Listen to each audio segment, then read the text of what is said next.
Okay, this is what we're going to do for taillights for these trucks, for the WC51 and the CCKW. This is the taillight bucket from Martin's Design that I 3D printed. And we've got some 3mm LEDs. These are going to run on 5-volt receiver voltage. I got them from a place called Arrow. First time I used them, but I was kind of pleased.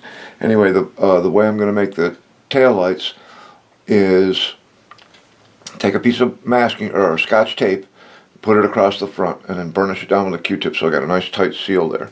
And then I'll set it down on the glass top, and with my helping hands I'll grab the LED. Now some guys might want to do the wiring on the LED first. I like to do it after.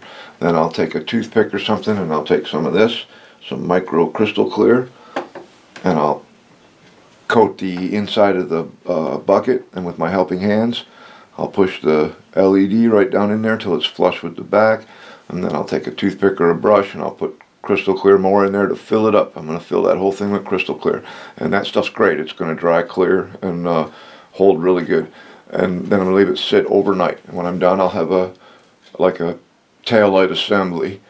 And in the truck itself, underneath, you can see that it's got a really nice cavity in there. Martin was literally using his head when he did this part, and so it'll hold the light and the wiring, and you can come down from there and run up the frame to your receiver. And then, now I left this side untouched so that you could see how much smaller the hole is when it's printed than what I've got here.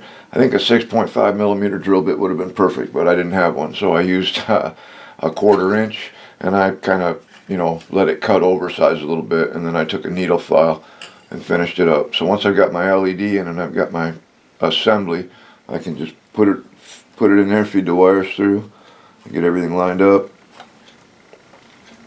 push in the taillight bucket. I'll be able to take a brush and some of the cement and just let it wick around the edge there, and that'll glue it right in there. It won't come out, trust me. Okay, I'm trying something different with the taillights. Because the micro crystal clear can take forever to fully cure if you've got it in a tight enclosed space, I took one of the taillight buckets and stuck it to a piece of masking tape, burnished it down to make a nice seal. You can see where the crystal clear is still in there. I just painted a little bit in the bottom and let it dry overnight. It dries a lot quicker that way. And then I took my my favorite Zap Goo, and I put LEDs in the back of the pots. You can see, I don't know if you can see, but it's got a nice lens on there. Focus. It looks better when it's lit up. Anyway, I've done up a bunch of them, and once the thin layer of crystal clear hardens, it looks like this. And then you put the LED behind with the Zap Goo.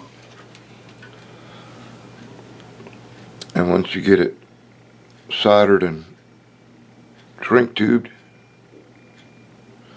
Now I found that the wire on the headlights is so long that I was able to take a piece off of it and still have way more than I'm going to need for the headlight itself.